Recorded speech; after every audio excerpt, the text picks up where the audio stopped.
நம்முடைய வல்லமை டிவி நடத்தும் பரிசுத்த வேதாகமும் கிறிஸ்தவம் தொடர்புடைய மாபெரும் பரிசு போட்டி. 100 நாள் 100 கேள்வி 100 பரிசுகள், தினந்தோறும் ஆசீர்வாத பரிசு மழை, அனைவருக்கும் மேலும் பல ஆச்சரியமூட்டும் பரிசுகள். நேற்றைய தினத்தில் கேட்கப்பட்ட 18வது கேள்விக்கான பதில். இயேசு கிறிஸ்து சிலுவையில் பேசிய வார்த்தைகளில் தனக்குத்தானே சொல்லிக்கொண்ட வார்த்தை எது? முடிந்தது. அநேக தேவனுடைய பிள்ளைகள் என் தேவனே என் தேவனே ஏன் என்னை கைவிட்டீர் என்றும் எழுதியிருக்கிறீர்கள்.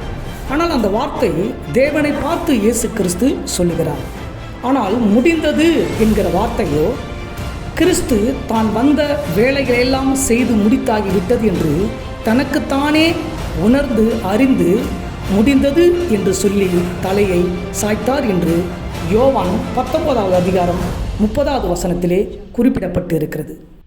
முடிந்தது என்ற வார்த்தை தான் இயேசு கிறிஸ்து தனக்குத்தானே சொல்லி கொண்டதான வார்த்தை. அநேகர் பதில் எழுதி அனுப்பியிருந்தீர்கள். ஒருவர் மட்டுமே சரியான பதிலை எழுதி அனுப்பியிருந்தார்.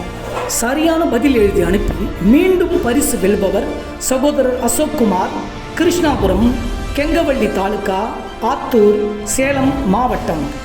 கர்த்தர் உங்களை ஆசீர்வதிப்பாராக. நம் வல்லமை டிவி உங்களை வாழ்த்துகிறது. இன்றைய தினத்துக்கான 19வது கேள்வி. இயேசு கிறிஸ்து உயிர்த்தெழுந்தவுடன் கல்லறைக்கு முந்தி ஓடி வெறும் துணிகள் மட்டும் கிடப்பதை கண்ட சீஷன் யார்? அருமையான தேவனுடைய பிள்ளைகளே, உற்சாகத்தோடு தொடர்ந்து இந்த போட்டியிலே கலந்து கொள்ளுங்கள். தொடர்ந்து பதில் அனுப்புங்கள். இது உங்களை ஆவிக்குரிய வாழ்க்கையிலே உற்சாகப்படுத்தக்கூடியதான ஒரு சிறப்பான நிகழ்ச்சி. நிச்சயமாகவே அனைவரும் பரிசு வெல்வீர்கள்.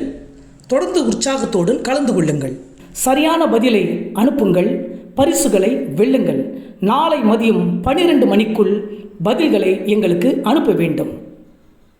இதுவரை போட்டியில் கலந்து கொண்டு பரிசு வென்றவர்களுக்கு சீக்கிரத்திலே உங்களுக்கு பரிசுகள் வந்து சேரும்.